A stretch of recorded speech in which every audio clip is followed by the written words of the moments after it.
اور یہ کہ قیامت آنے والی ہے اس میں کچھ شک نہیں، اور یہ کہ اللہ سب لوگوں کو جو قبروں میں ہیں جلا اٹھائے گا، بس وہ تو ایک زور کی آواز ہوگی اور یہ اسی وقت دیکھنے لگیں گے اور کہیں گے ہائے کم بختی ہماری،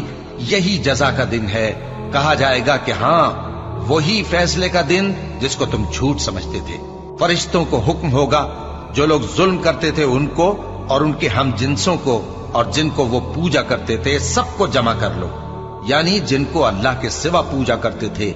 پھر ان کو جہنم کے رستے پر چلا دو۔ اور جس دن قیامت برپا ہوگی گناہگار نا امید ہو جائیں گے اور ان کے بنائے ہوئے شریکوں میں سے کوئی ان کا سفارشی نہ ہوگا اور وہ اپنے شریکوں سے منکر ہو جائیں گے۔ اور جس دن قیامت برپا ہوگی اس روز وہ الگ الگ فرقے ہو جائیں گے، تو جو لوگ ایمان لائے اور عمل نیک کرتے رہے وہ بہشت کے باغ میں خوشحال ہوں گے، اور جنہوں نے کفر کیا